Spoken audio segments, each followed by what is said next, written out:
ממה שאני חושב, מקום הזה שהצבא, דווקא בגלל שהוא עם הרבה התייחסויות מאוד חיצוניות, צריך לפעמים לשים את הגבול.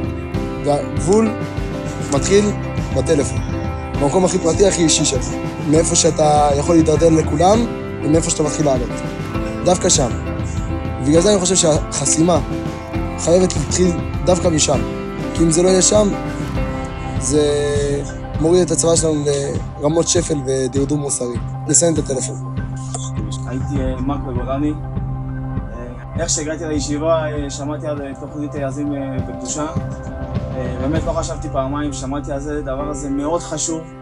ואם הייתי שומע את זה בצבא, לא הייתי חושב פעמיים, הייתי עושה את זה, כי זה ניסיון גדול וזה עוזר מאוד.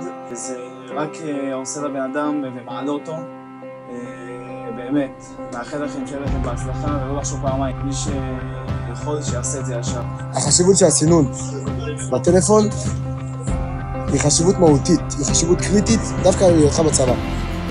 רוב הזמן אתה עם הטלפון, גם אם זה לצורך הפיקודי שלך, גם אם זה לצורך דברים אחרים, אתה חייב להיות עם הטלפון. בגלל זה אתה לא יכול לבוא ולתת לפריצות הזאת להיכנס לך לתוך הנשמה, דווקא בצבא.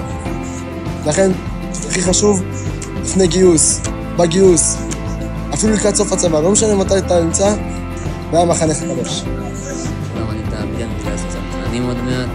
גם התקנתי סינון לפלאפון.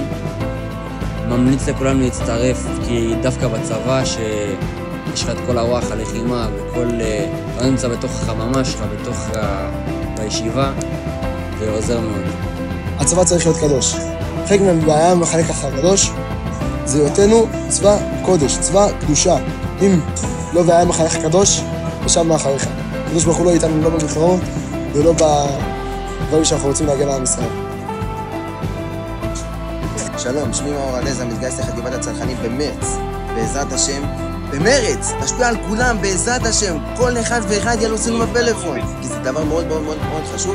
אני קורא לכולם לבוא ולסנן את הטלפון שלנו, בכל דרך אפשרית. והיה מחנך הקדוש.